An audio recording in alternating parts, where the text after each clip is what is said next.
BJP আর কোনো ভোটা নাই, CPM কোনো কিছু নেই, বিজেপি ছাড়া কিছু নেই এখানে। আজকে 5 বছর মানুষ আজকে 7-8 বছর ধরে আমাদেরকে জল নাই, 40 টাকা করবে রেগার মজুরি, এখনো হয়নি। এরা থাকবে নাকি পরিবর্তন হবে? বিজেপি থাকবে।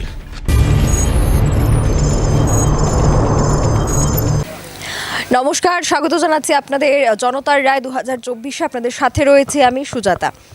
লোকসভা নির্বাচন এসে গেছে, আগামী 19 তারিখ পশ্চিম ত্রিপুরা লোকসভা আসনে ভোট হবে এবং তার নিরিখে আমরা এখন এসে উপস্থিত হয়েছি বাগমা বিধানসভা কেন্দ্রের অন্তর্গত বাগমা যে বাজার এলাকাটা রয়েছে এখানে, এবং এখানকার জনসাধারণ, ব্যবসায়ী থেকে শুরু করে স্থানীয় মানুষরা কি বলছেন, কি রায় দিচ্ছেন, আমরা সেটা সরাসরি আপনাদের সামনে তুলে ধরব। আরও একজন আছেন এখানে বাগমা বাজারে, একটু কথা বলবো। আপনার নাম? অর্জুন বণিক। কি করেন? বিজনেস। কেমন চলছে এখন ব্যবসা? আমার তো রাইস মিল ব্যবসা, রাইস মিল চলছে মোটামুটি। এখন তো সামনে ভোট আসছে, তো ভোট আসলেই তো অনেকে অনেক কিছু প্রতিশ্রুতি দেয়। তো বিজেপিও প্রতিশ্রুতি দিয়েছিল 10 বছর আগে, তো তাদের সরকার 10 বছর চলেছে। তো কি মনে করছেন যে বিজেপি 10 বছরে যা যা প্রতিশ্রুতি দিয়েছিল কি কি পূরণ করতে পেরেছে? হ্যাঁ, প্রতিশ্রুতির মধ্যে আমরা তো ঘর, জল, ফ্রি চাউল, উজ্জ্বলা যোজনা, গ্যাস, মোটামুটি যা প্রতিশ্রুতি সবই পালন করেছে। তো এখন কি মনে করছেন যে কেন্দ্রে কি হতে পারে, পরিবর্তন না প্রত্যাবর্তন? না, প্রত্যাবর্তন। মোদি সরকারে থাকবে। ধন্যবাদ। আমরা আছি এখন বাগমার বগাবাসা এলাকায়, আরও অনেকেই আমরা দেখতে পাচ্ছি এখানে আছেন রাস্তার ধারে, তাদের সাথে একটু কথা বলবো। আপনার নাম? রঞ্জিত দাস। কি করেন? আমি কাজ করি। কাজকর্ম কেমন চলছে এখন? মোটামুটি। এখন তো সামনে ভোট 19 তারিখ, তো ভোট আসলেই তো অনেকে অনেক কিছু প্রতিশ্রুতি দেয়। তো 10 বছরে কেমন কাজ হয়েছে আপনাদের এলাকায়? আমাদের দিকে মোটামুটি ভালোই কাজ হয়েছে। এখন আমরা এই জায়গাটা বগাবাসা, আমার বাড়ি হলো করিয়ামুড়া দাসপাড়া। দ্য আমাদের গ্রেট এদিকে সমস্যা গ্র্যান্ড একটা শুধু গারবা ফেস্টিভ্যাল। জলের লাইন টান হয়েছে নতুন, মিশিং ঘরও তৈরি হয়েছে, কিন্তু মিশিং এখনও কমপ্লিট হয়নি। আজকে 5 বছর মানুষ আজকে 7-8 বছর ধরে আমাদেরকে জল নাই, জলের সমস্যাটা আছে। জলের সমস্যাটাই। আর এমনিতে সরকারি সাহায্য যা যা প্রতিশ্রুতি দিয়েছিল সরকার, সেখানে গরিবদের জন্য কাজ করবে, শ্রমিকদের মজুরি বাড়াবে, জিনিসপত্রের দাম কমবে, সেটা কি দেখছেন? না, সেটা কাজকর্ম ঠিকই আছে, হয়তো রেগার কামে 100 দিনের জায়গাত এটা একটু কম আছে, বা মজুরিটা বৃদ্ধি করার কথা ছিল, এটা কম আছে, নইলে অন্য সব কাজ ঠিক আছে। এখন কত করে পাচ্ছেন রেগার মজুরি? 200 টাকা। তো বিজেপি তো আগে বলেছিল 340 টাকা করবে রেগার মজুরি, এখনো হয়নি, এটা অনেকদিন, 10 বছর হয়ে গেল, এখনো হয়নি। আচ্ছা, আর এমনিতে 100 দিনের মধ্যে কত দিনের কাজ হয়? 100 দিন হয়েছে। এক বছরে? হুম। তো এখন কি মনে করছেন, সামনেই তো ভোট আসছে, তো কেন্দ্রে কি হতে পারে, বিজেপি থাকবে নাকি পরিবর্তন হবে? বিজেপি থাকবে। ধন্যবাদ। দোকানি আছেন এখানে, আমরা একটু কথা বলে নেব। আপনার নাম? রাজীব পাল। ব্যবসা কেমন চলছে? চলছে মোটামুটি ভালো। কোথায় বাড়ি আপনার? এই তো সামনে বাবা আসা। তো 2014 থেকে 10 বছর ধরে বিজেপি তো অনেক প্রতিশ্রুতি দিয়েছে, তো কি কি পূরণ হয়েছে দেখছেন, বা আপনি কি কি পেয়েছেন? কত জল লাইন দিছে, ঘরটর দিছে, রাস্তা রাস্তা তো মোটামুটি হয়েছে, পুরা কমপ্লিট হয়েছে না, মোটামুটি হয়েছে, ভালোই হয়েছে। তো এখন তো সরকার সেখানে ভোটের জন্য সবাই প্রতিশ্রুতি দিচ্ছে, বিরোধীরাও প্রতিশ্রুতি দিচ্ছে, তো অনেকেই বলছেন যে ঘরে ঘরে চাকরি দেওয়ার কথা ছিল, সেই ঘরে ঘরে চাকরি হয়নি, জিনিসপত্রের দাম কমেনি, তো সেটার জন্য মানুষের কি অসুবিধা হচ্ছে? চাকরি কি ঘরে ঘরে দেওয়া কি সম্ভব নেই, চাকরি দিয়েছে, আর বেশি জায়গাত কম দিয়েছে, আর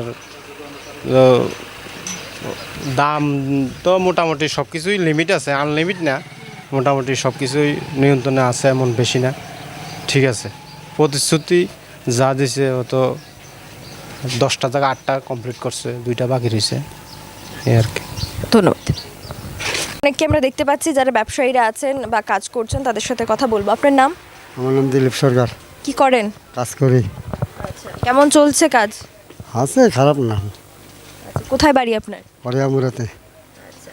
তো সামনে তো ভোট আগামী 19 তারিখ, তো বিজেপি সরকার তো বলেছিল, অনেক প্রতিশ্রুতি দিয়েছিল, শ্রমিকদের জন্য, গরিবদের জন্য কাজ করবে, তো আপনি কি কি পেলেন? পাইছি, খারাপ পাইছি না, সবে পাইছি। আচ্ছা, কি কি সাহায্য পেয়েছেন সরকারি? সরকারি তো আপনার এই ঘরটার অনেক কিছু পাইছি। আচ্ছা, জল ফাইলাম, ঘর ফাইলাম। আর এলাকার রাস্তাঘাটের কেমন অবস্থা? আছে, খারাপ না, ভালোই আছে। আচ্ছা, তো আপনার ব্যবসা কেমন চলছে, কাজকর্ম? আছে, খারাপ না, মোটামুটি আছে আর কি। জিনিসপত্রের দাম কেমন বাজারে? জিনিসপত্রের দাম তো বাড়বেই, কর্মচারীর লগে তো জিনিসপত্রের দাম বাড়ে। তো আপনাদের কি কি সমস্যা হয়? আমরা কি সমস্যা হয়তো আমরা এই খরচা করতে গেলে যে টাকা যায় কাম করি, এটা আমরা হয় না।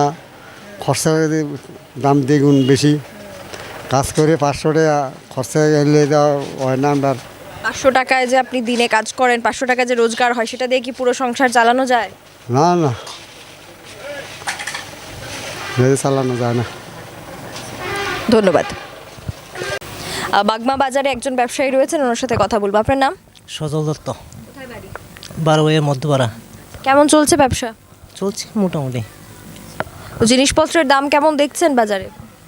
জিনিসপত্রের দাম তো হবেই, বাইরেতে সব মাল আসতে হয়, রেল ভাড়া, অনেক কিছুর উপর ডিফেন্স করে তো জিনিসপত্রের দাম হয়। 10 বছর আগে বিজেপি সেখানে বলেছিল গরিবদের জন্য কাজ করবে, তাদের বিভিন্ন দাবি দাওয়া পূরণ করবে, শ্রমিকদের মজুরি বাড়াবে, গরিবদের জন্য কাজ করবে, ঘরে ঘরে চাকরি হবে, জিনিসপত্রের দাম কমবে। তো সেটা কি দেখতে পাচ্ছেন 10 বছরে কি কি সেখানে ভালো হয়েছে? হ্যাঁ, মোটামুটি তো চলছে। মোটামুটি জিনিসপত্রের দাম তো হবেই, এরপরে সব কিছু তো মানুষের যোগ্যই, যে মানুষের নাগালের বাইরে না, মোটামুটি চলছে। তো আপনি এমনিতে কি কি সাহায্য পেয়েছেন সরকারি? হ্যাঁ, পেয়েছি, সরকারি ঘর পেয়েছি। আমরা এতক্ষণ পর্যন্ত জনতার রায়ের 2024-এর পর্ব নিয়ে আপনাদের সাথে ছিলাম বাগমা বিধানসভা কেন্দ্র থেকে, এবং সেখান থেকে আমরা সরাসরি আপনাদের সামনে দেখানোর চেষ্টা করেছি যে ভোটাররা কি রায় দিচ্ছেন, জনতারা কি রায় দিচ্ছেন। এবং এই বাগমা বিধানসভা কেন্দ্রে সমতলে, সেখানে আমরা দেখতে পাচ্ছি সমতল অংশটাই বেশি। তো সেখানকার ভোটারদের কি কি সমস্যা রয়েছে, কি কি প্রতিশ্রুতি পূরণ করা হয়েছে, সেই সবকটা বিষয়ে কিন্তু তারা আমাদের সামনে তুলে ধরেছেন, যা আমরা সরাসরি আপনাদের সামনে তুলে ধরার চেষ্টা করেছি। এখনকার মতো জনতার রায়ের এই পর্ব থেকে বিদায় নিচ্ছি। তবে সব খবর সবার আগে পেতে অবশ্যই আপনারা আমাদের মোবাইল অ্যাপ ডাউনলোড করতে পারেন প্লে স্টোর থেকে, অথবা লগ ইন করতে পারেন www.thesocialbangla.com-এ, অথবা আপনারা আমাদের ফেসবুক পেজে আমাদের ফলো করতে পারেন। তাছাড়া আপনাদের মতামত আমাদের কমেন্ট সেকশনের মাধ্যমে অবশ্যই জানাবেন। এখনকার মতো বিদায় নিচ্ছি। ক্যামেরায় অলোকের সাথে আমি সুজাতা, দ্য সোশ্যাল বাংলা।